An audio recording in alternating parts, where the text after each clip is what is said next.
Quantos funcionários tem hoje lá na produção? Hoje tem 120 no total. 120. 120. Mas, como meu irmão Ti- tava Tinha um falando, medo danado de dar advertência, lembra? é, como meu irmão tava falando, quando a gente era pequeno, a gente ia pra empresa e pra gente era como uma brincadeira, né? A gente não tinha aquele compromisso, aquela responsabilidade, mas a gente gostava muito de estar lá. Pra gente ver como funcionavam as coisas, pra gente entender também. E era como uma brincadeira, e com isso a gente foi aprendendo várias coisas. A gente foi realmente, organicamente aprendendo muita coisa ao longo do dia a dia, né? E quando o Rafael entrou, que foi em 2020 ali, eu tava com, na época eu tinha 16. 16 anos. 16 anos. Pra gente, por mais que a gente já estava estudando alguma coisa relacionado à administração, eu estava fazendo técnico, eu acho que o meu irmão estava começando a faculdade, né? Isso. Estava começando a faculdade, mas o que a gente aprende com a realidade, isso meu pai sempre falou, tem a teoria, mas a prática é diferente. E é totalmente diferente. E quando ele entrou pra mim foi uma faculdade, realmente. A gente aprendeu demais a conta. Foi realmente um aprendizado, assim. A gente começou a pegar. Eu entrei como na parte operacional, principalmente na parte de produção, que é onde eu mais me identifiquei realmente. Que eu gosto, que é o Claro. dia a dia ali mesmo, né? E, e aí a gente começou, vamos colocar planilha, vamos ver como que tá a produção. O Rafael perguntava pra gente como que tava a produção, como que foi. Eu falei, meu filho, não sei. Quando eu Não cheguei, vocês sei. não tinham histórico de volume de Não produção. Eu falei, tínhamos. como assim uma indústria não sabe o que produziu ontem? É, e aí a gente começou então a mapear isso. E foi uma mudança de cultura realmente na empresa como um todo, porque a gente não tinha esse costume de ter esses registros, de ter essas anotações. Então a gente foi implantando isso. E para mim ainda foi um desafio também maior, porque eu tive que aprender a lidar com várias pessoas diferentes. Que naquela época a gente já tinha uns 60, 80 colaboradores, né? Se não me engano. É quando eu cheguei tinha uns 70. É. Isso aí. Então foi aprender a lidar com pessoas diferentes. A gente começou a definir lideranças nos setores, em cada área, e eu tive que aprender a como lidar com essas pessoas. Como que a gente lida, como que a gente ensina, porque a gente caiu de paraquedas, né? A gente foi aprendendo, fazendo realmente. E aí a gente foi treinando, foi capacitando, foi se especializando. Rafael me ensinou muita coisa também, muita técnica. Eu também, a gente foi buscar conhecimento também, porque a gente tem que buscar conhecimento para onde a gente quer chegar, né? Sim, perfeito. E a gente Cursos, começou curso, treinamentos, né? treinamentos, e a gente começou realmente a ter essa visão clara de como que era a nossa produção, como que era o dia a dia da empresa. Né? Saber se, ó, ontem foi X, então o que que a gente tem que fazer para melhorar hoje? Então isso tem uma base muito boa que antes a gente não tinha, a gente não enxergava o quanto a empresa estava produzindo, o quanto a gente principalmente estava perdendo. Eu lembro até que quando a gente começou a calcular reprocesso, o seu pai tinha uma resistência grande, até no sentido de que, ah, não, mas reprocesso não é perda. Aí eu falei, é muita perda, né? Porque você descascou a banana, você fez o doce, você às vezes embalou, você vai ter que tirar a embalagem e voltar lá para o início do processo. Gastou energia, mão de obra, gastou um monte de coisa. Mas era porque já era uma coisa tão normal, né? Que é óbvio, não vai, nunca o reprocesso vai ser zero, vai ter sempre, É, né? Mas era uma coisa assim tão normal esse ciclo, né, de reprocesso que você nem chegava como perda. Mas quando a gente começa a botar na ponta do exato. lápis e fala, opa, é uma perda, é uma É. perda até significativa. E hoje está em quantos por cento lá? Caiu bem, né? Hoje caiu muito, né? A questão de reprocesso em si, doce mordido. Hoje a gente tem o doce mordido numa média, a gente consegue ali 1%, o plástico é 0,10%, a perca do reprocesso na mariola a gente reduziu, a gente está agora trabalhando com a geleia para a gente reduzir. Porque a Uhum, geleia a gente tem o maior problema por conta que a gente não consegue reaproveitar. Então a gente está trabalhando agora para reduzir a perca da geleia. Mas a uhum. gente não tinha nossa noção. Às vezes a gente olhava lá, hoje deu uma caixinha aqui de doce.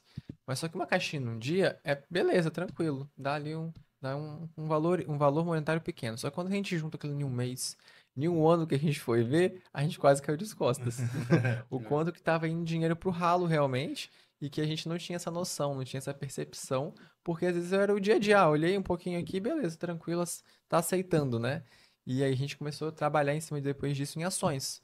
Que a partir do momento que a gente começa a ter clareza, que a gente sabe que a gente está perdendo, a gente não pode aceitar aquilo.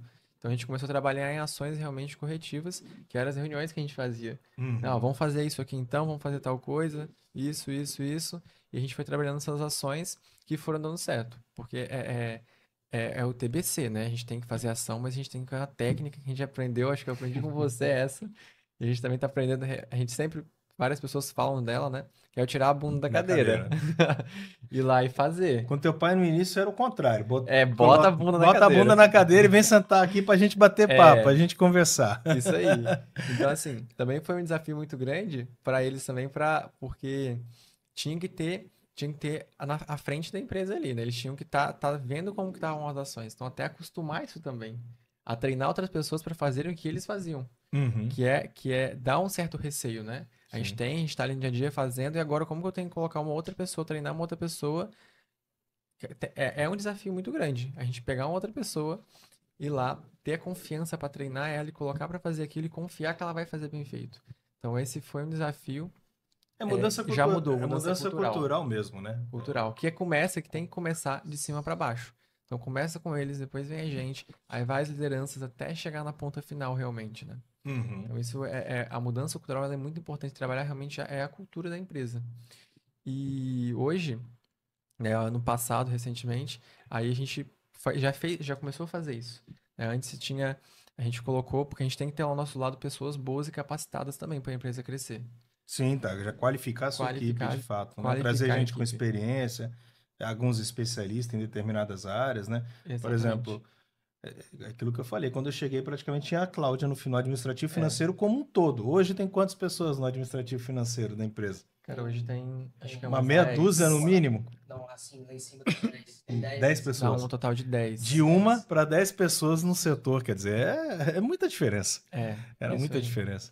Né? Porque Passamos a ter RH, né? De estruturado, um RH gestão à estruturado. vista, de ver Muita gestão à realmente, vista. muita gestão à E vista. vai melhorar agora com as TVs, né? Nós vamos implantar. Vamos Tem, implantar tem que agora ser, esse tem que ano. acompanhar a ordem de produção ali pelo Open Manage Isso na aí. TV, né? A gente saber quanto que está a produtividade atual, né? O mapa lá, o contexto estatístico do processo que eu Isso briguei aí, o para CEP. funcionar. Mas assim, tudo isso foi dando muito resultado, porque foi dando muita clareza e foi qualificando as pessoas também, para entenderem, os colaboradores entenderem por que que a gente estava medindo aquilo. Que não é só a gente colocar, a gente explicar às pessoas por que estava medindo. A Exatamente. gente primeiro teve que aprender aquilo, para depois a gente poder passar para as pessoas O mais aquela difícil é a lição. pessoa entender a importância de. Porque É, ali, teoricamente, quando você coloca um controle para preencher, é só mais um trabalho. Pô, tá me dando mais trabalho, é o que mais a gente escuta, né? Para aumentar o salário não aumenta, mas só me dá trabalho. Então, quando eles começam a perceber que aquela informação que ela vai gerar para a gestão da empresa vai melhorar o trabalho dele, e, consequentemente, se melhorar o trabalho, melhora também o salário, né? Com política de cargos e salários, com meta por produtividade atingida, PLR, qualquer outra coisa nesse sentido de retorno. Então, eles também buscam qualificação, eles dão mais valor a esses preenchimentos. Então, é um ciclo e não é da noite para o dia, óbvio, né? e hoje eu repasso às vezes assim, e reparo, né? As pessoas param hoje na frente do quadro e ficam olhando. Acompanha os Vão lá números, pro né? setor dela e ver como que foi meu setor ontem. As pessoas já estão. Tem 4 anos que a gente está fazendo, 3, 4 anos que a gente pegou mais intenso nisso. As pessoas já olham lá e começam realmente a buscar querer saber como que foi o resultado do setor no dia anterior. Uhum. Para ver e começam a entender, já pararam para perguntar o que que era aquilo. E sugere melhoria, né? E fala, ó, ontem Aham, não foi bom porque aconteceu isso. Aí, ou seja, esse retorno, esse feedback já faz com que a gente tome ações exato. preventivas para não repetir aquele problema, né? Exatamente, exatamente. E aí, assim, então eu peguei nessa parte produtiva, a gente organizou, melhorou muita coisa. E aí, no ano passado, a gente colocou mais um membro na equipe. A gente precisa de pessoas melhores que a gente para fazer aquilo. Uhum. E a gente pegou uma pessoa que já tem conhecimento técnico, né, parte de produção, engenharia da produção, e colocamos lá para cuidar dessa área. Que é o meu xará. Que é seu xará, que é seu xará, Rafael. Rafael, acho que tem Rafael, no mínimo tem um em toda empresa. E aí a gente colocou para ele estar à frente dessa área Do PCP do ali, né? PCP, qualidade agora também, da produção em si, para estar tomando conta e colocar uma outra visão que antes eu não tinha, que é a parte da técnica mesmo que se aprende das teorias e tudo. E Uhum. aí eu fui agora para a parte de comercial e de marketing, para mim está sendo mais um outro aprendizado, porque Uhum. é uma área que eu tinha um pouco de contato, mas que meu pai está me ensinando muito. E Uhum. muito é relacionamento com o cliente. Então, venda é Venda é relacionamento. relacionamento. A venda, assim, eu brinco até com todos os meus clientes, eu brinco o seguinte, ó, você pode fazer quantos cursos de venda você quiser. Conrado Adolfo, Marcelo Germano, Jacqueline Maifredo, pode fazer todos os cursos que vocês quiserem de venda. O conceito básico de venda são 3. Estar na frente do cliente. Quando eu falo estar na frente do cliente, pode ser um outdoor, pode ser um marketing, pode você bater na porta do cliente, rede social, telefone, né? Muito televenda, que eu sempre bato muito na tecla do televenda. Então, estar na frente do cliente. O número suficiente de vezes. Porque se for demais, o cara cansa. E se for de menos, o seu concorrente vai vender para ele, porque você deixou de entrar em contato com ele no momento que ele precisava. E o seu concorrente entrou em contato, então você perdeu. Perdeu o cliente. E bem preparado. Então, quando eu falo bem preparado, produto de qualidade, embalagem bonita, preço acessível, logística, entrega, garantia. Não é quando a gente fala bem preparado, tem muita coisa. O próprio relacionamento que você cria com o cliente, desconto, enfim, um monte de formas que vai estar abrangendo no bem preparado, né? E é justamente isso agora que a gente está trabalhando lá, né? A gente começou agora, a gente está organizando toda a nossa parte porque a gente nunca precisou de correr atrás de venda. Nunca precisamos. Sim. Eu também usava isso também. Não, o único que bateu o método dos meus clientes é a Fadinha, mas também ele só precisa tocar a porta aberta, porque tem cliente sobrando. E aí agora a gente comprou equipamentos, está investindo em novos equipamentos, novas máquinas, realmente para melhorar o processo. Então a gente está estruturando a área comercial. Hoje, para a gente começar a trabalhar realmente em estar na frente do cliente. Então a gente investiu em novas embalagens, em Instagram, em reformulação de toda a marca. E a gente está desenvolvendo tanto novos produtos, mas isso é para lançamentos futuros, e agora trabalhando a parte realmente de que a gente vai começar de PDV, com Instagram, com Google Ads. Fala pro pessoal quanto tempo eu pedi para fazer nessa embalagem, né? Cara, foi uns 4 anos, pessoal. Uns 4 aninhos ali, ele bateu a tecla disso. E até que a gente fez. Foi difícil ali, mas a gente fez. E realmente a gente vê que é outra coisa, porque isso aqui abre um mercado muito grande pra gente.